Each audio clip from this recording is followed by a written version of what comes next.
Okay. Aloha, everyone. It's Antonio with hypnosisproductreviews.com. It's been quite a while since I've done one of these, and I am very stoked to have Damon Cart all the way from California, originally from South Louisiana, all the way from currently from from California. How you doing, Damon? Good. How are you? Yeah, did I say Florida originally? Might have. I think it slipped in there, but you corrected it. Okay, so you're not as deep as you weren't originally as deep as Florida, just Louisiana. No, I used to go to Florida a lot when I lived in Louisiana, but no, I don't. I'm not Well, from there. one swamp to another. Pretty much, yeah. So, to give my audience a background, how did you get into this wonderful world known as not just hypnosis and NLP, but personal development in general? Oh, you want to go that far back, huh? Uh, it's interesting to me because I didn't really realize this until I don't know. I was years into this.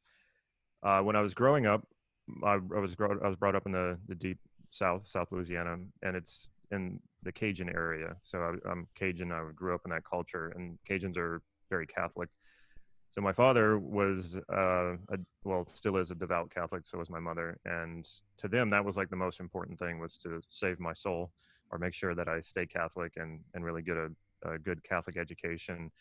And it was too much. I mean, it was like really pushed on me a lot. In fact, my dad thought of my three brothers that I was going to be the priest. So that's how serious it was. And He had your life set up for you. yeah, he already had it figured out for me. And I knew early on, like, well, first of all, I wasn't going to be a priest. I knew that much earlier on. But one of the things that my dad would do that he didn't push on me was personal development and self-help. And he didn't hide it, but it was usually after everyone went to bed, or my brothers and I went to bed, he would go into his room and he'd put on a cassette and he would start listening to somebody speaking. And eventually I found out that was like Zig Ziglar, Jim Rohn, Tony Robbins. And so I was curious about like, well, what those people were saying. And I really wasn't interested in religion, probably because it was pushed on me. And this was this other thing that my dad was doing. And I kept hearing the same idea repeated in different ways. And that idea is that you're not stuck with who you are and the way that your life is. You can become more of who you want to be. You can change your surroundings, or you have some control over that. You can make more money. You can become physically stronger or lose weight. And so it was just this idea that I kept hearing over and over, that you can transform, you can change, you can become who you really want to be. And this idea just kept ringing in my ears.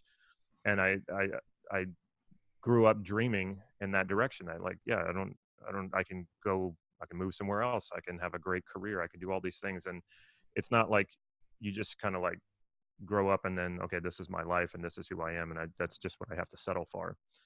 So it was that idea, I think, that stayed with me. And so I would kind of come in and out of personal development depending on problems that I wanted to solve. And this kind of goes to what I was saying when we first started chatting before we actually started recording, which is, I think that a lot of people get into NLP and hypnosis and it's like to solve one problem. It's that magic. They think, boom, all Right. can be solved. And that's cool, if that's what gets you if that's what your introduction to NLP or hypnosis, and you want to you get into it for that reason because you solved the problem and it worked, then great. But then start looking to the bigger vision. What is the bigger vision you have for your life? Where do you want to go with this? Let's not just think one step ahead. Let's think 10 steps ahead.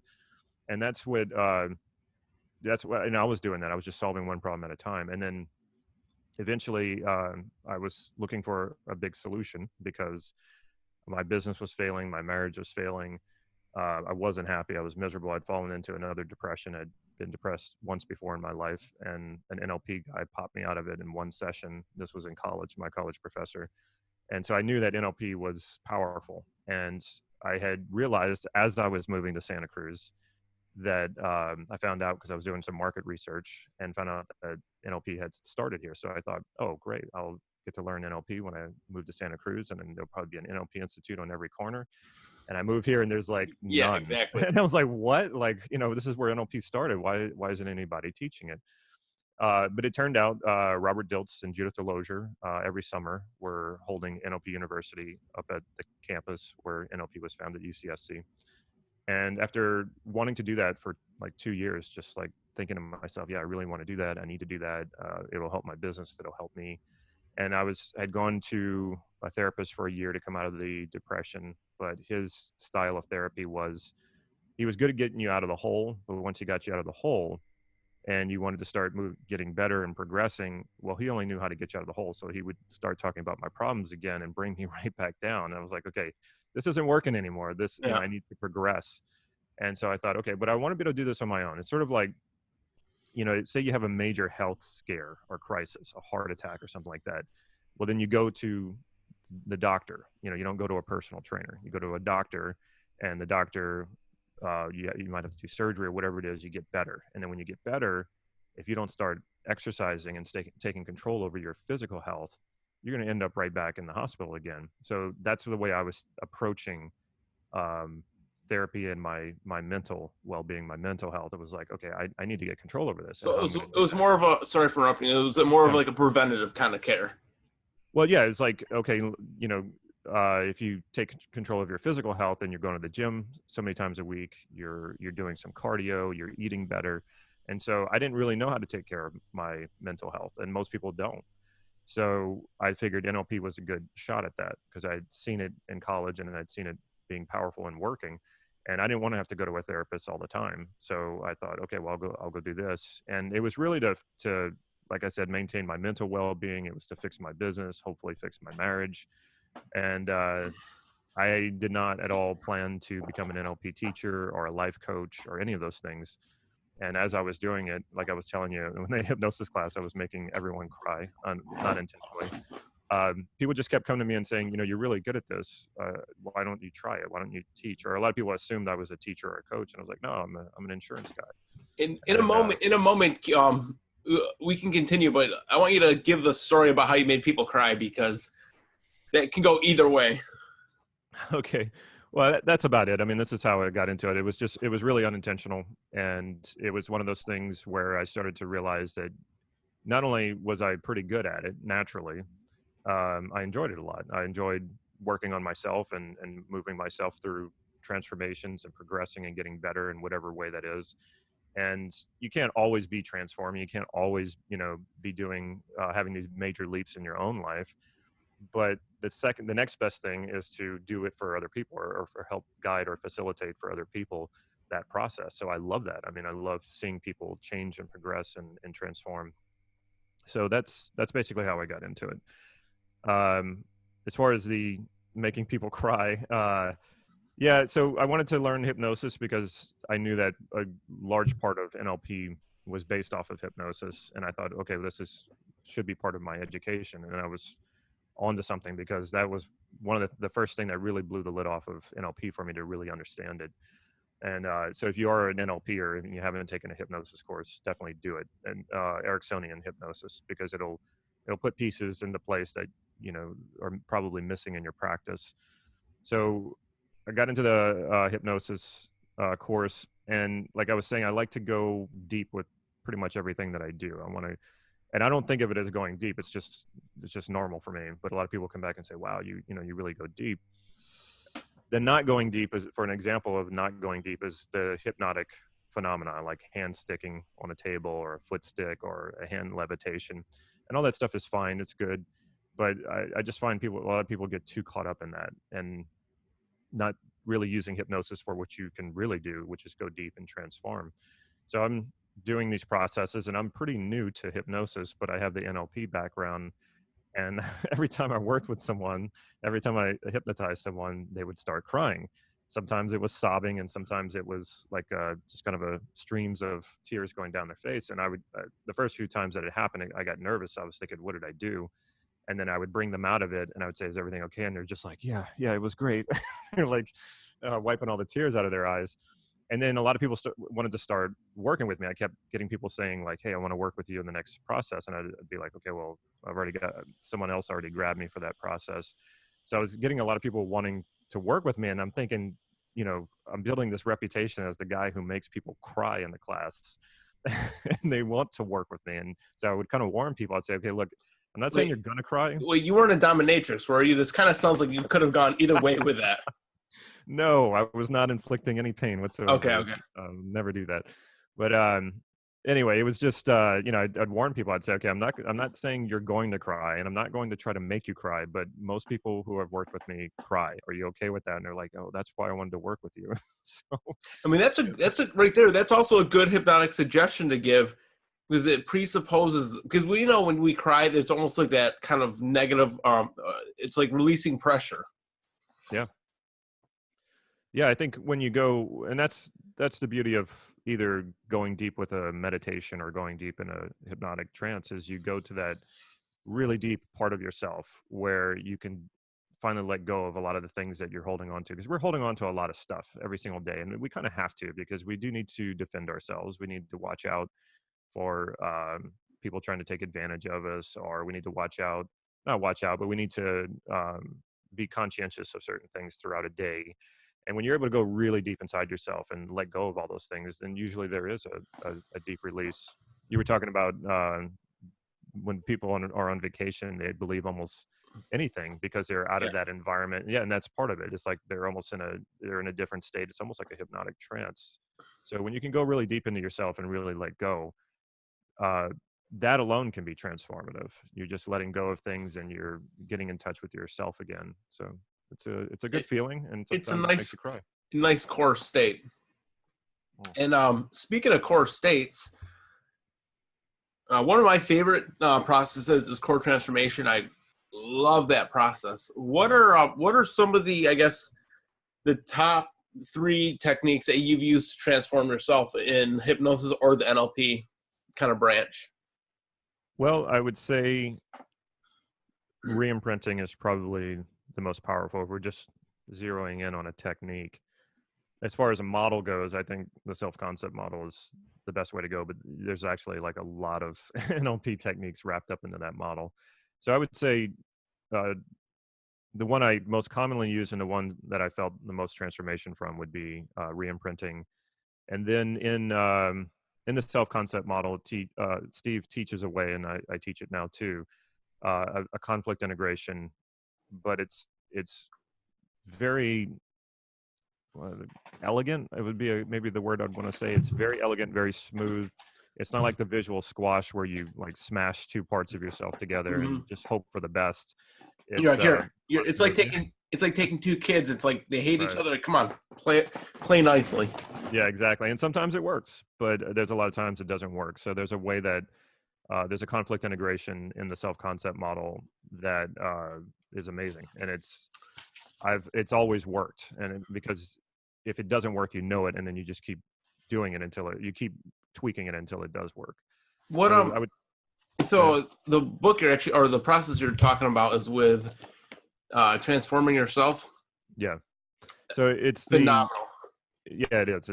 To me, like when I first read it, and that's a whole story of how that all happened with Steve. But he was mentoring me, and he suggested reading it. And when I went through the whole book, well, even before I got through the whole book, I would go back to Steve and I'd say, why are they not teaching this in every single NLP institute? Like this is what NLP was created for. Like he finally hit it. I mean, when you think about all the things that were driving NLP, its creation, its development, I think they finally hit that, or we finally hit it, or Steve in particular finally hit it in that book with that model. I mean, that's what it's all about, and all of my coaching is based off of it. I can tell you why it's not in any NLP thing. Is it's not sexy like a lot of techniques. Mhm. People want the whiz bang instant approach. With this, Well, there's it takes time. yeah, and I wouldn't say it's hard. It's just detailed, and that's Steve. He's very precise. There's a lot of details that go into it. And I think the other reason, I think you're right about it's not sexy. And I think well, it's sexy when you go through a transformation though. Oh yeah. But it's very grounded. It's not like you're, jumping up and down, or, like a Tony Robbins kind of jump all over the place kind of thing. It's like, wow. Getting all juiced up. Yeah. What I found is when I'm working with people and we do, they go through a transformation, the most common response I get is they kind of like look around and they go, is this going to stay this way? Is this really happening? And I'm like, yeah, you're there now. And it's so grounding. It's not like you're flying off into euphoria. It feels really real. So that's the thing with some changes I've done with like swish pattern. Some changes I've done where you have to use like some kind of strong anchor, and you have to really juice yourself up. It's almost like part of it is, at least for me, with a swish pattern, when you swish the image up, there's a lot of exhilaration going on. You got, I don't want to sound like pseudoscientific, like a lot of people in the hypnosis community, but you got chemicals flying around in your Sure. in your brain, all this stuff happening. So it can be overwhelming. Something like this, like you're right, it's weird when something subtle like that happens, because and I like this because it's more, how do you say, it's almost more natural, because you don't want to make anything way over dramatic. If you make something way over dramatic, sometimes the brain wants to adjust. Like, it's like, this is too strong for me. Let me Or it's find an easier way. yeah, it's just a distraction too. I think it's just a real distraction from what you're really trying to do, and to create lasting change. So it can feel good. And there's teachers who are really good at, putting on our performance and making it loud and dramatic. But Steve uses this metaphor in the book. He said, you don't need all that to have a transformation. I think a lot of people get confused, and they think to have a transformation, they must go into a fit of laughter. They must have lots of crying or shouting, or, all these things. And he said, you think about a vaccine, how non-dramatic it is when you take a vaccine, but how incredible it is that it transforms your immune system into something that protects you from deadly diseases. That's pretty amazing, but it's not dramatic. It's very simple. And so that's, I think, what he caught on to early on, is that transformation can be very grounded and non-dramatic. I'm going to add something that you said with the whole vaccine thing. For anybody that's watching this, anybody in the hypnosis community, I know we have a ton of people. You're not scientists, so don't come up with your theories about how vaccines are causing all autism and everything, because that Yeah. is not good. That is not good.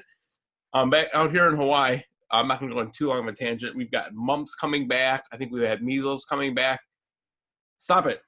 We need, science is good. Science is good. Yes, We need this indeed. stuff. Yep.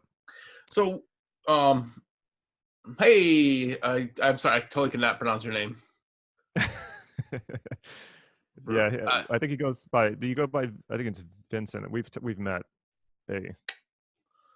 So, I was actually going to say something with the transforming yourself. One part of my self concept, which I know is undoubtedly true, is I'm very creative.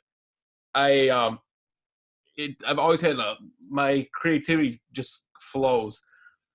So when I first did this process, I asked myself, like, how do I know I'm creative? I would get, like, Steve talks about the summary image. The summary image is here. I think it was like me standing tall, looking creative. And then it was all my examples of my, what he calls a database, and the database is just representations, different memories or pictures. It looked like domino shooting way off. And I was trying to find a better way to do it. He talks about you can either do it sequential or you can do it simultaneous and see everything. Mm-hmm. At one point, I was asking my unconscious, had my eyes closed, a little kind of trancy state. And then what happened was all my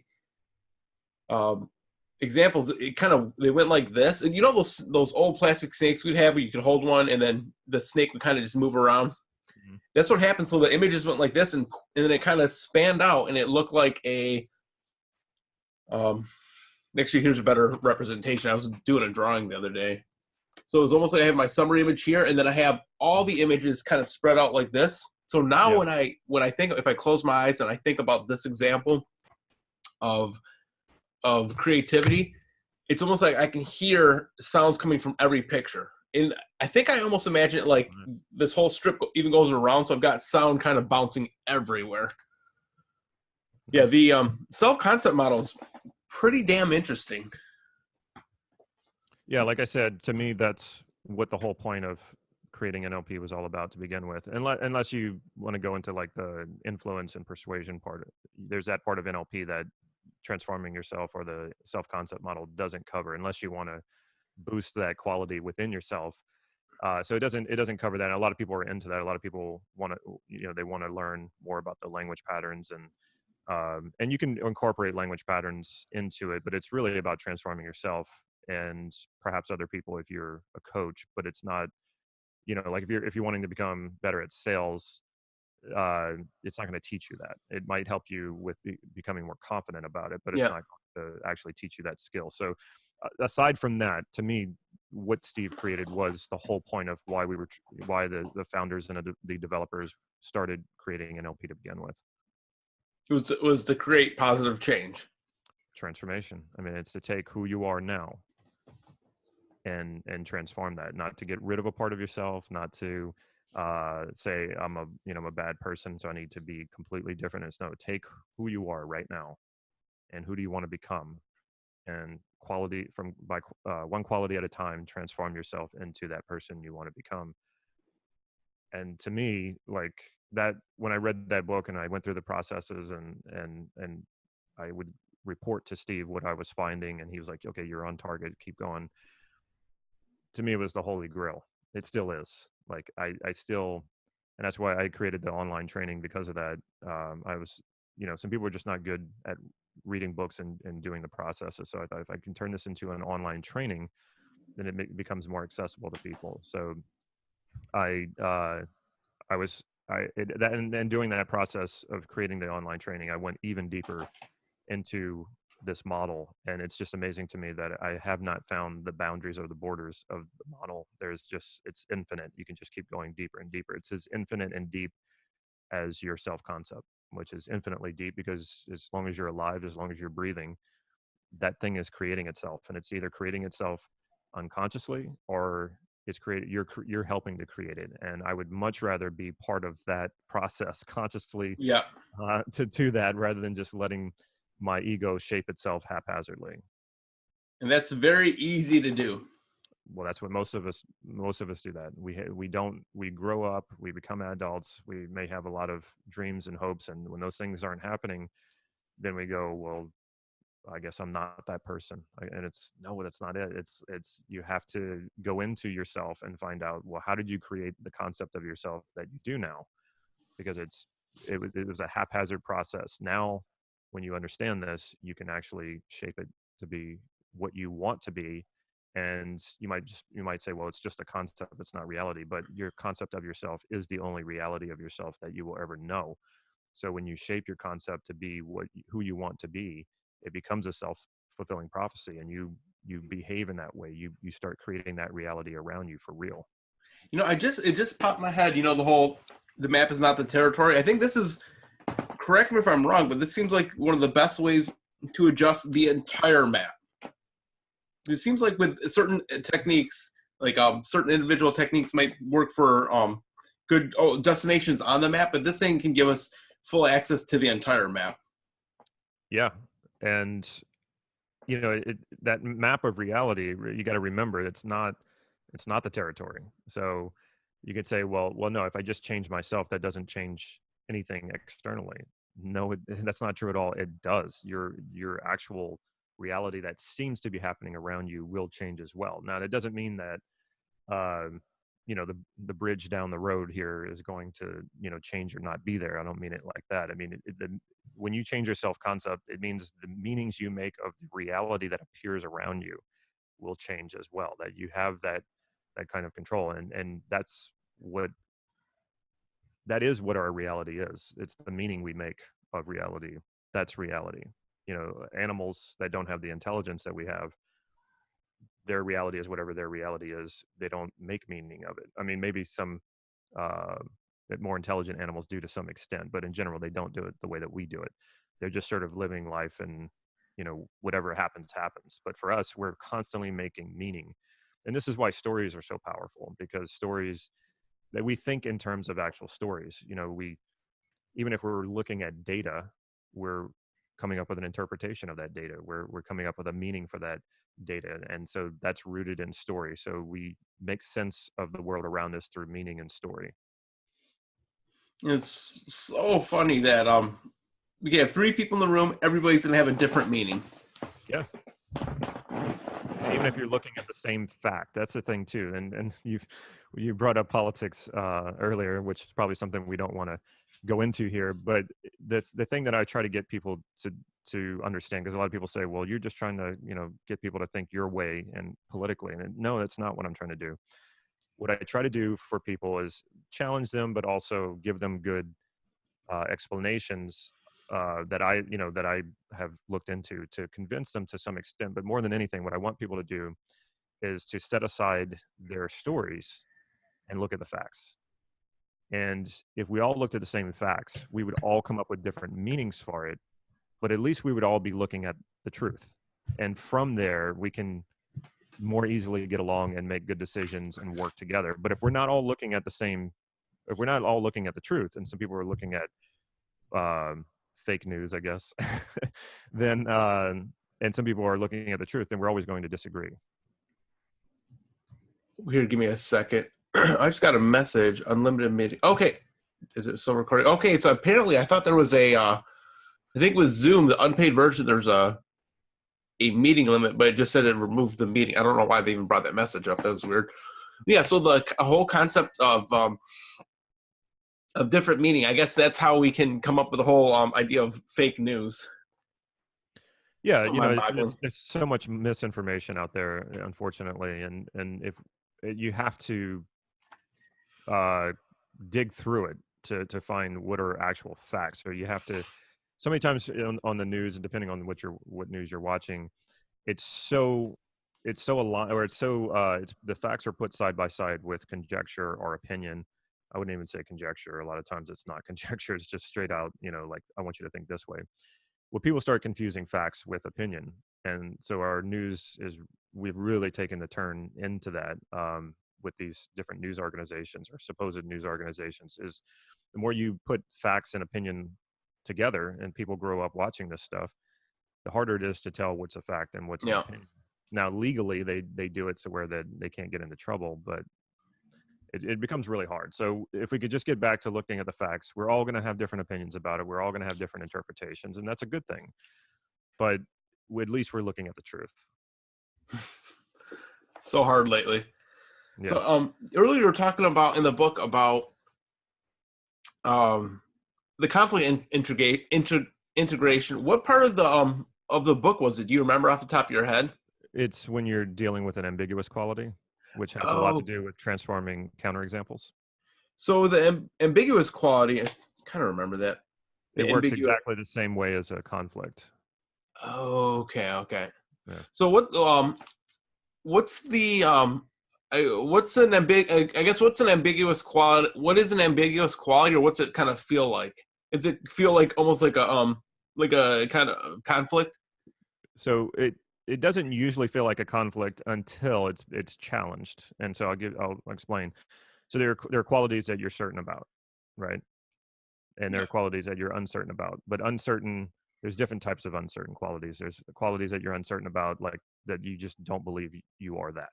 Like you would, if I said, "Are you this quality?" you would say, "No, I'm the opposite. Like I'm not that." So that's like a non-quality. And then there are qualities where you would say, "It just doesn't register with me." It's not that you think that you're not. It's just that you don't have a sense of it. And so that's like I forgot what he calls it. It's like it's just not there. It's like, is that the one he called not quality? I think the first one I mentioned was a not quality or a non-quality, and then that one I just mentioned was just like it's an absent quality. And then the ambiguous quality is those things that you say, well, I am that sometimes, but sometimes I'm not. So it's that in between, like, well, yeah, I am. Somebody would say, well, now I'm a very happy person. I wasn't always happy. And if you would ask me, a few years ago, maybe 5 years ago, are you a happy person? I would say, I'm happy sometimes and sometimes I'm not. That would have been my answer. Now I can honestly say, yes, I'm a happy person.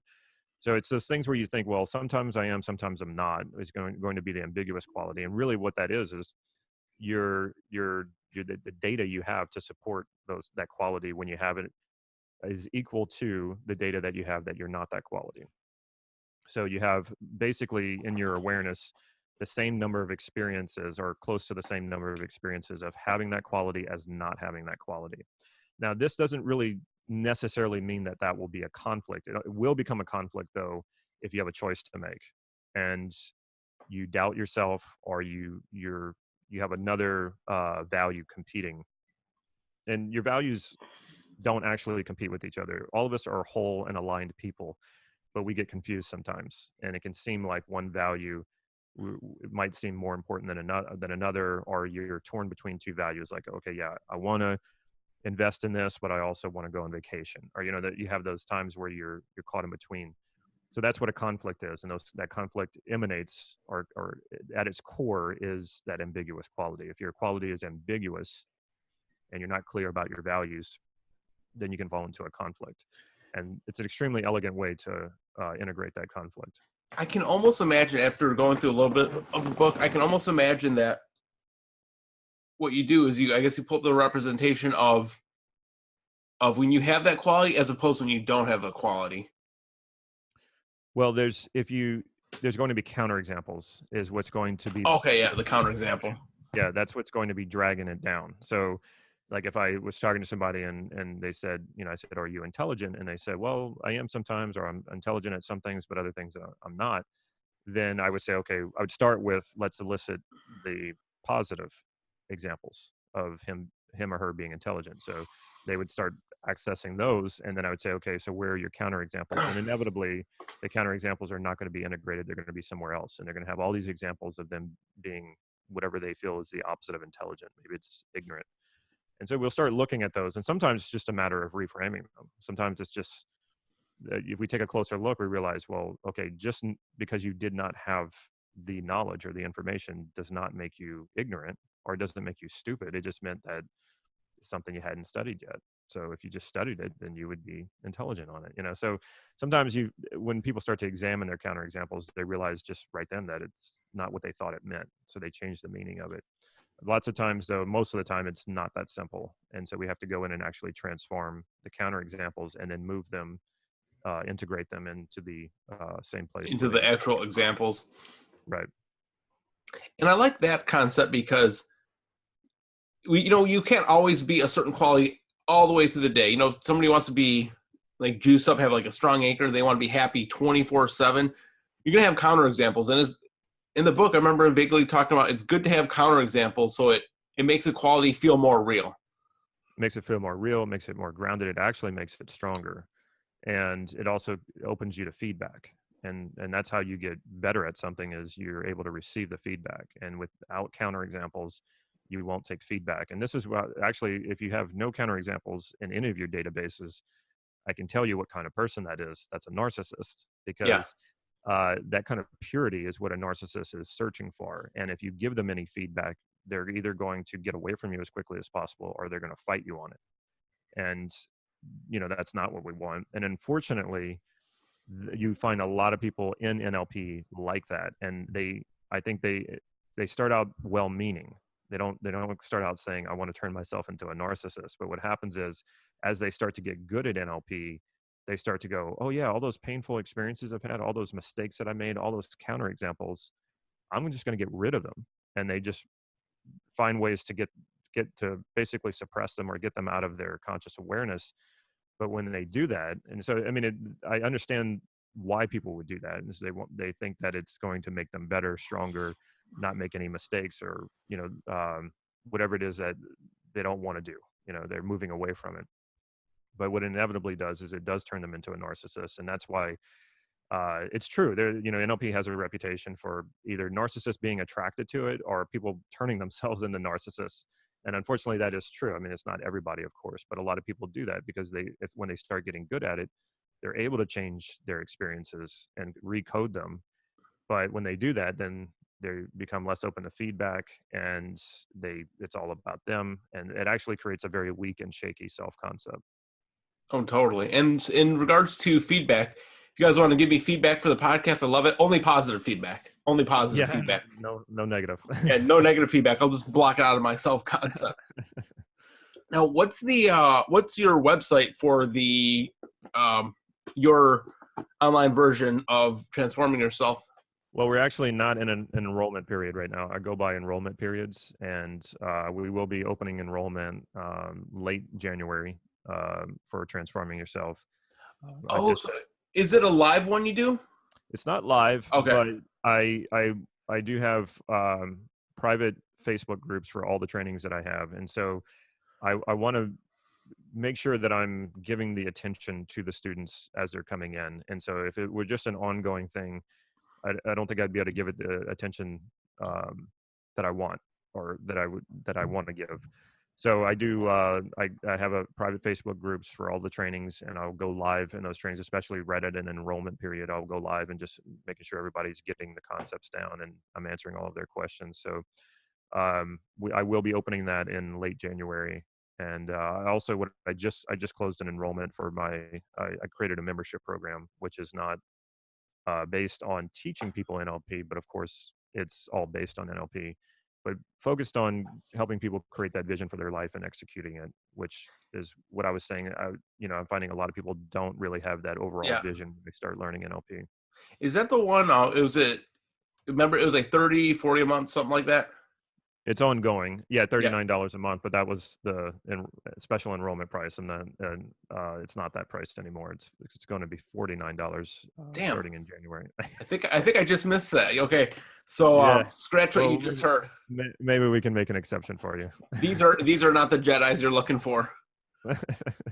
Let's see. Anything else? Any other things you can comment about the whole self-concept model? Or actually, one thing that I thought about is, have you ever specifically used it for a belief? Or I understand, like, beliefs tie directly into the self-concept. Have you ever done it where you can, I guess, investigate a belief and then start transforming it, the belief directly instead of concept? It's a really good question. So it brings attention to something that I've been doing that I maybe haven't really realized or haven't talked about. I mean, I realize I'm doing it, but I haven't really talked about it. When you have a belief, okay, that's a concept, and the biggest belief you carry around is your self-concept. So I encounter with clients and in myself limiting beliefs all the time, but I don't go and really attack the limiting belief solely. It's more like, it's more about finding, well, what do you want? What do you want to believe? What's going to help you? What's going to serve you? And continue going there until you really create a vision of who you want to be. And then changing the belief is so much easier. But if you just go straight at the belief, which a lot of NLP trainers and a lot of NLP courses, they have a specific process for going after a limiting belief. And some of those work really well.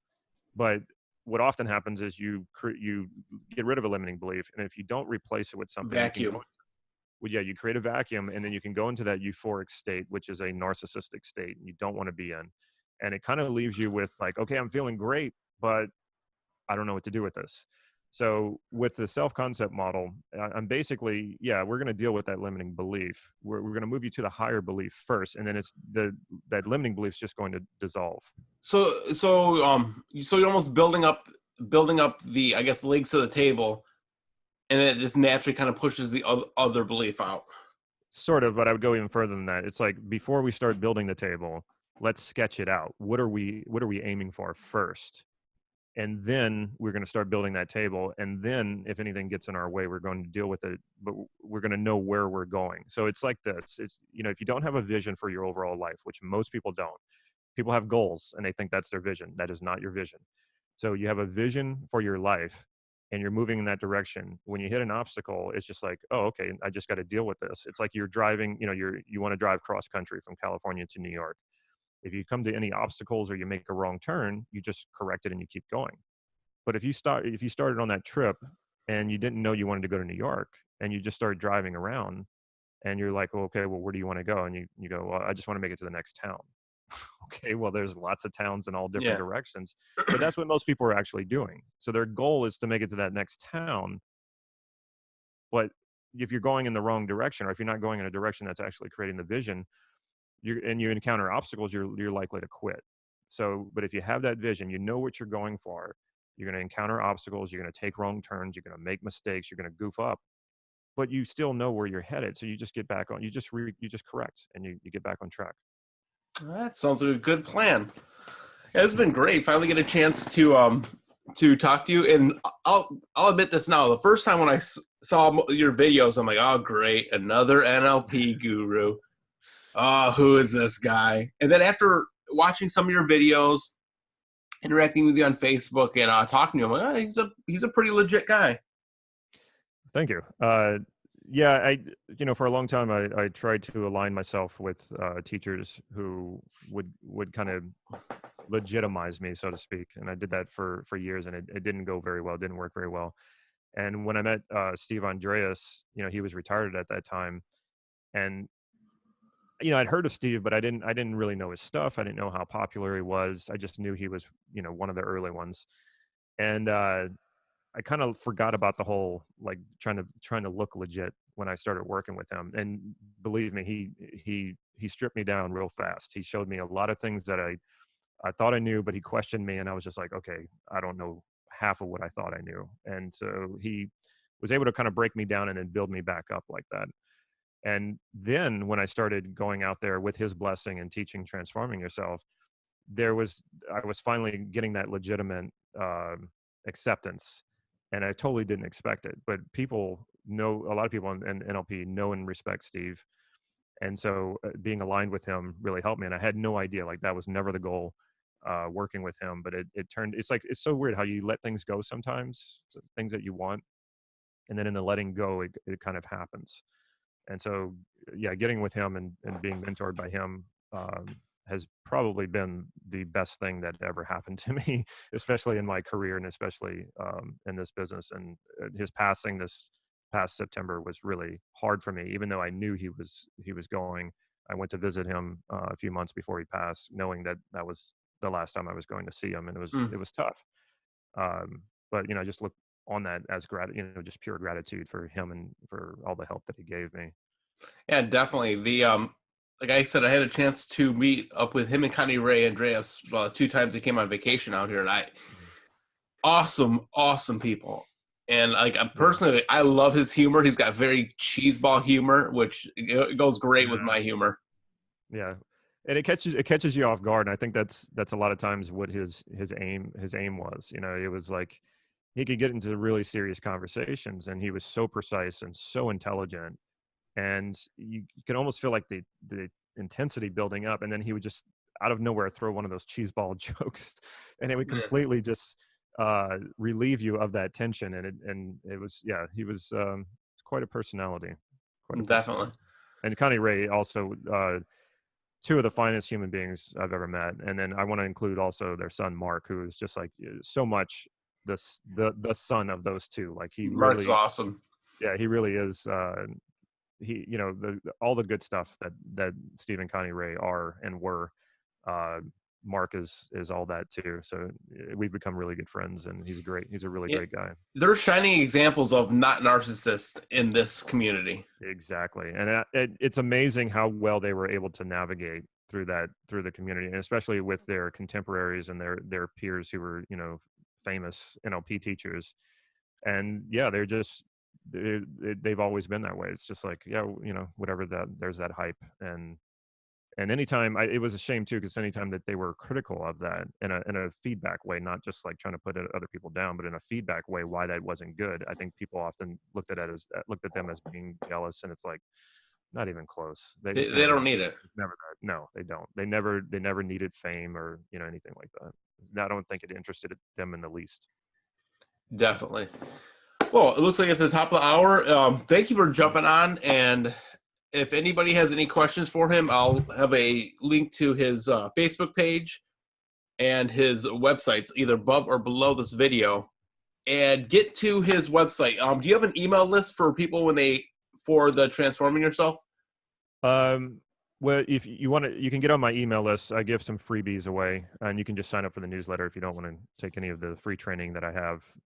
So you can just get on the newsletter from the website, and just get on the list. And on the list, you'll be notified of whenever I have open enrollment for anything. And it's NLP Gym or NLP-gym.com.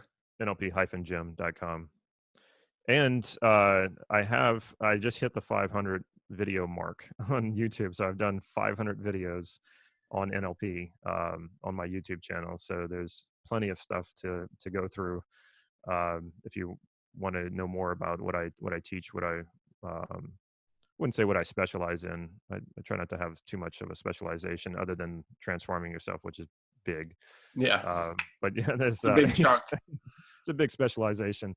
But I have yeah, a lot of videos. So if you're new to NLP, or if you've been doing it for a while, there's something for you on my YouTube channel. Well, thank you. And if anybody has any questions, you can leave a comment below this video.